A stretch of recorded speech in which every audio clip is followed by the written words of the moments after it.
اشرح لي صدري ويسر لي امري واحلل عقدة من لساني يفقهوا قولي واجعلني خالصا لوجهك الكريم يا الله صلوات على محمد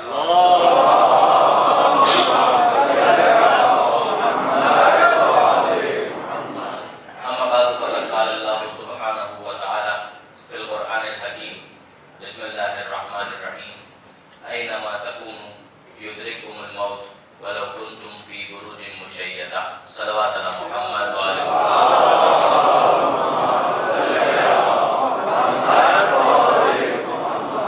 برادران عزیز، مسلسل اس آیت کے ذیل میں اپنے عرائض آپ کی خدمت میں پیش کرنے کی سعادت حاصل کر رہا ہوں۔ سورہ مبارک النساء کی 78ویں آیت اور ارشاد پروردگار کے اینما تکونوا یدرککم الموت، کہ حقیقت یہ ہے کہ تم کہیں پر بھی چلے جاؤ موت بہرحال آ جائے گی۔ وَلَوْ كُنْتُمْ فِي بُرُوجٍ مُشَيَّدَةٍ، چاہے تم اس سے بچنے کے لیے مضبوط قلعوں میں پناہ لو مگر وہاں پر بھی موت کے مقابلے میں پناہ نہیں ملے گی۔ ظاہر ہے کہ میں نے یہ گزارش کی تھی کہ حقیقت تو وہ ہے کہ جسے انسان جانتا ہے، مگر بیدار کرنے کے لیے پروردگار عالم نے قرآن مجید میں کئی مقامات پر اس حقیقت کو تکرار کیا ہے اور مختلف انداز سے تکرار کیا ہے۔ مثلا یہی آیت اور اس کے علاوہ ایک سے زائد مقامات پہ قرآن مجید کے اندر یہ پیغام بھی ہے کہ کل نفس ذائقۃ الموت، کہ ہر ذی روح کو موت کا ذائقہ بہرحال چکھنا ہے۔ اب اس کے بعد ظاہر ہے کہ انسان سے مطالبہ اسی بات کا ہے کہ وہ آمادہ ہو جائے، تیار ہو جائے۔ یاد دہانی اس کو کرا دی گئی، اسے پیغام دے دیا گیا، اب اس سے مطالبہ ہے آمادگی کا، اب اس سے مطالبہ ہے اس بات کا کہ وہ اپنے آپ کو پریپیئر کرے، اپنے آپ کو تیار کرے، تاکہ وہ وقت کہ جب ملاقات پروردگار ہوگی اس موقع پر کسی قسم کی کوئی شرمندگی نہ ہو۔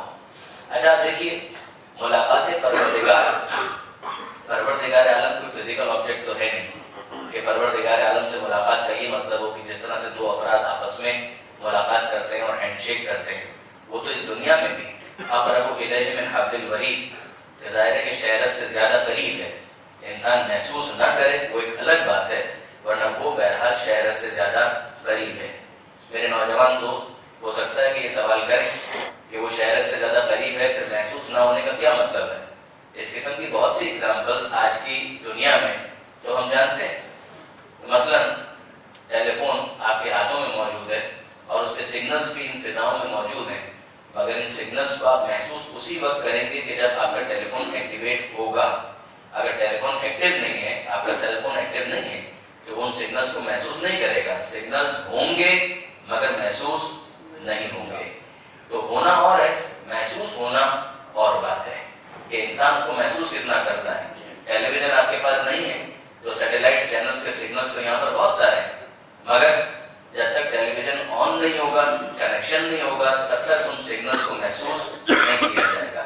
انٹرنیٹ کی مثال آپ لے دیجیے، 10,000 دوسری مثالیں اس قسم کی بن سکتی ہیں کہ وجود ہے مگر محسوس کرنے کے لیے کوئی ایسی تیاری درکار ہے کہ جس کے بعد احساس ہو سکے، اور جب احساس ہو تو پھر ظاہر ہے کہ وہ سگنلز اسکرین کے اوپر اپنا اثر دکھاتے ہوئے نظر آتے ہیں۔ بس انسان سے بھی مطالبہ اسی بات کا ہے، خدا ہے، خدا کے سگنلز ہیں، تم اپنے دل کی اسکرین کو اس طرح سے چارج کرو کہ اس کے بعد ایکٹیویٹ ہو جائے اور پروردگار عالم کے وجود کو محسوس کرے۔ پھر اس اسکرین کے اوپر وہ سگنلز اپنا اثر دکھائیں گے۔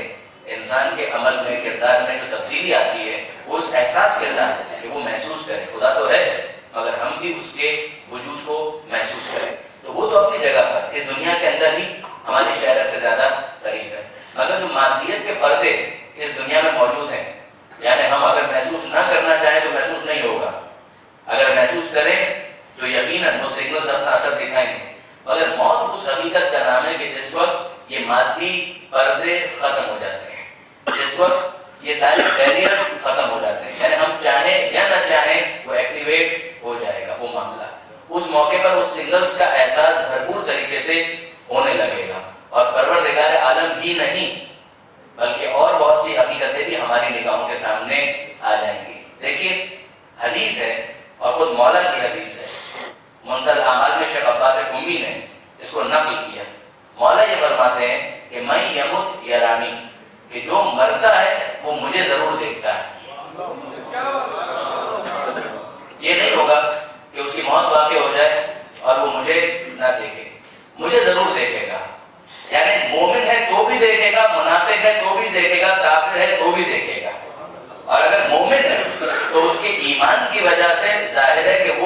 اتنا زیارت بن جائے گا، وہ اس کے لیے سب سے بڑا اجر اور ثواب تو اسی وقت ہو گیا کہ جب اس کی زیارت مکمل ہو گئی، کہ دنیا میں فقط روزے کی زیارت کرتا تھا، مرتے ہوئے اس نے علی کے چہرے کی زیارت کر لی۔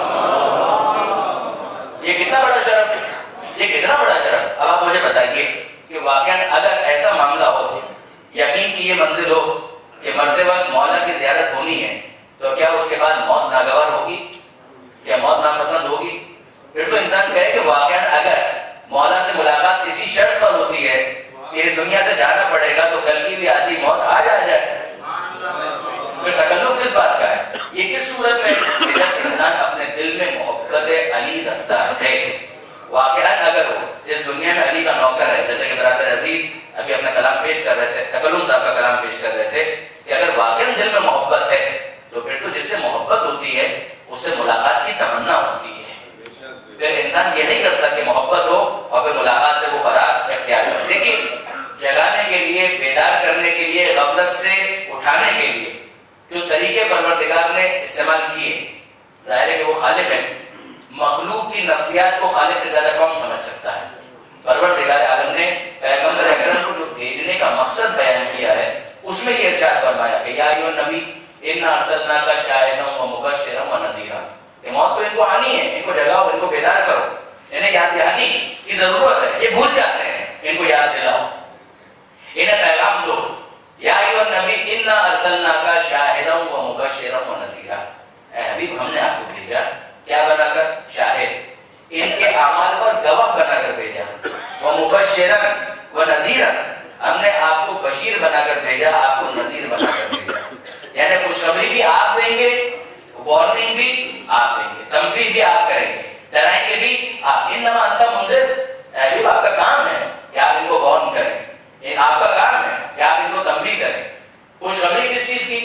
دیکھو جنت کے اندر یہ نعمتیں تمہارا انتظار کر رہی ہیں۔ ڈرانا کس بات کا؟ کہ دیکھو اگر غلط کیا، عقیدے میں بہک گئے یا اعمال میں گڑبڑ کر دی، تو خدا نہ کرے کہ تمہیں اس جہنم کے عذاب کا سامنا کرنا پڑ سکتا ہے، کہ جس کے اندر صبر کرنا ممکن نہیں ہوگا، وہ عذاب بہت سخت ہے۔ کہ پیغمبر یہ دونوں کام، اب آپ کہیں پر بھی دیکھ لیجیے، ماں باپ اپنے بچوں کو اسی طرح سے ٹرین کرتے ہیں۔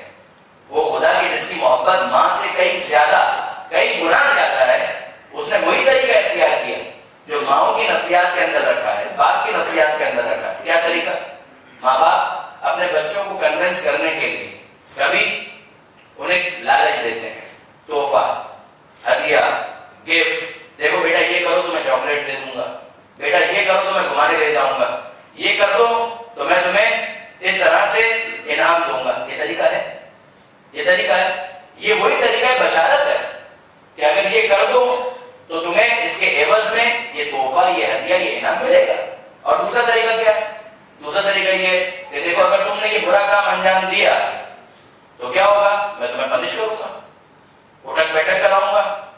پہلے ایک زمانے کے اندر مرغا بنانے کا رواج تھا اسکولوں کے اندر، اب پتہ نہیں ہے کہ نہیں، یہاں پر کم سے کم ہے، مجھے نہیں معلوم، مگر یہ مرغا بنانا، یہ اٹھک بیٹھک کرانا، یہ ساری جو پنشمنٹ ہے کہ گراؤنڈ کے راؤنڈ لگواؤں گا، یہ سب کیا ہے؟ یہ پنشمنٹ کس لیے ہے؟ اس لیے نہیں ہے کہ کوئی دشمنی ہے، فائدہ اسی کا ہے۔ کبھی تحفے کا لالچ دے کر اس کی اصلاح مقصود ہے، کبھی سزا کی دھمکی کے ساتھ اس کی اصلاح مقصود ہے۔ یہ دونوں طریقے اختیار کیے جاتے ہیں۔ ایک تیسرا طریقہ، پروردگار عالم نے یہ دونوں طریقے بھی اختیار کیے اور وہ تیسرا طریقہ بھی اختیار کیا۔ تیسرا طریقہ کیا ہے؟ ماں اپنی محبت کا حوالہ دیتی ہے، باپ اپنی محبت کا حوالہ دیتا ہے، اولاد سے سوال کیا جاتا ہے بیٹا تم مجھ سے محبت کرتے ہو یا نہیں کرتے، تم مجھ سے پیار کرتے ہو یا نہیں کرتے، دیکھو میری خاطر یہ کام کرو۔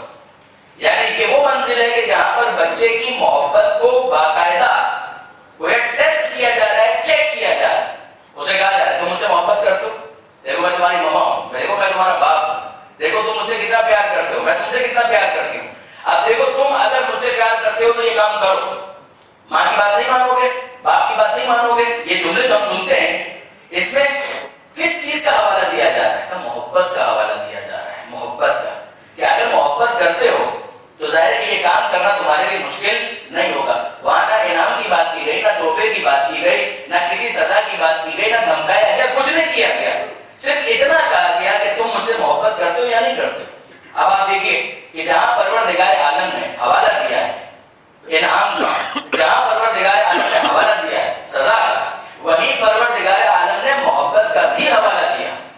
اور کس طرح سے؟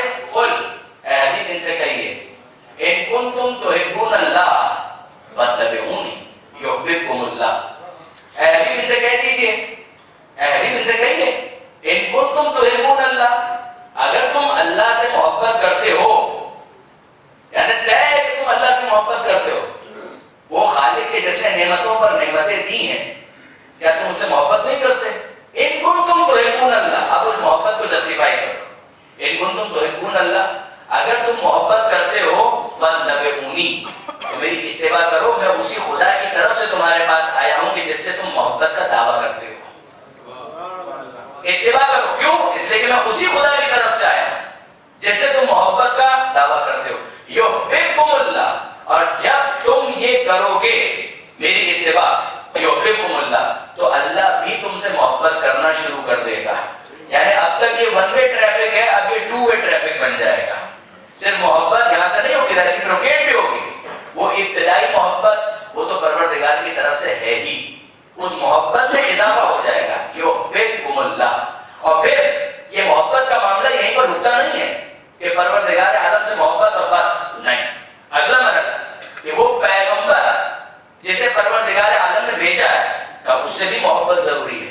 خود پیغمبر اکرم کا اپنا فرمان قرآن کی آیتیں نہیں ہیں، خود پیغمبر اکرم کی اپنی حدیث بھی ہے کہ لا یؤمن احدکم حتی اکون احب الیہ من والدہ وولدہ والناس اجمعین. تم میں سے کوئی ایک بھی اس وقت تک مومن نہیں ہو سکتا جب تک میری محبت حتی اکون احب الیہ من والدہ وولدہ والناس اجمعین. تم میں سے کوئی ایک بھی اس وقت تک مومن نہیں ہو سکتا جب تک میری محبت زیادہ نہ ہو جائے. کس کے مقابلے میں؟ تمہاری اپنی اولاد سے محبت، تمہارے ماں باپ سے محبت، تمہارے پورے خاندان سے محبت، وہ سب ایک طرف. اگر میری محبت اس سے کم ہے تو تم مومن نہیں ہو. محبت اگر زیادہ ہے، بڑھ جائے، اس کا مطلب یہ ہے کہ تم مومن ہو. آپ برادران عزیز غور فرمائیے کیوں محبت کا حوالہ کیا جا رہا ہے. پھر بات آگے بڑھتی ہے، یہاں پر بھی نہیں رکتی. اور وہ مشہور معروف آیت پیغمبر کے بعد جو پیغمبر کے وارث آل محمد، آپ میں سے کون ایسا ہے کہ جس کے دل و دماغ کے اندر یہ آیت موجود نہیں ہے؟ قل لا اسألکم علیہ اجرا الا المودۃ فی القربى. اے حبیب کہہ دیجیے جن کو آپ چھوڑ کر جا رہے ہیں، انی تارکم فیکم الثقلین، جو اہل بیت کو آپ چھوڑ کر جا رہے ہیں قرآن کے ساتھ، کہ ان کی محبت کا اتنی اہم ہے کہ لا اسألکم علیہ اجرا الا المودۃ فی القربى. اے حبیب کہہ دیجیے کہ جو زحمتیں میں نے برداشت کی، یعنی پیغمبر جب یہ کہیں حکم خدا کے ماتحت کہ جو زحمتیں میں نے برداشت کی، یعنی طائف کی زحمتیں پیغمبر کے ذہن میں ہیں، راستے میں کانٹے بچھائے گئے پیغمبر کے ذہن میں ہے، اتنے پتھر مارے گئے کہ جوتا خون سے بھر گیا، یہ پیغمبر کے ذہن میں ہے، پشت پر نجاست اور غلاظت کو ڈالا گیا، جناب سیدہ روتی بھی آئی اور اس کو صاف کیا، یہ پیغمبر کے ذہن میں ہے. یہ ساری زحمتیں پیغمبر کے ذہن میں. عہد کے میدان میں پیغمبر اکرم نے زخم برداشت کیے، یہ سب پیغمبر کے ذہن میں. اپنے وطن سے نکلنا پڑا اور دوسری جگہ جانا پڑا، یہ پیغمبر کے ذہن میں. ساری زحمتیں پیغمبر کے ذہن میں ہیں. اور اب اس کے بعد یہ اعلان ہو رہا ہے، قل، اے حبیب کہہ دیجیے کہ لا اسألکم علیہ اجرا الا المودۃ فی القربى. لا اسألکم، میں کوئی مطالبہ ہی نہیں کرتا. جتنی زحمتیں میں نے برداشت کی اس کے عوض میں مجھے کچھ نہیں چاہیے. الا المودۃ فی القربى، ہاں جو چاہیے وہ یہ چاہیے کہ میرے قرابت داروں سے، میرے اہل بیت سے، علی سے، زہرا سے، حسن و حسین سے، ان کی محبت اگر تمہارے دل میں ہے تو سمجھو کہ تم نے اجر رسالت ادا کیا، ورنہ تم نے اجر رسالت ادا نہیں کیا. محمد صلوات.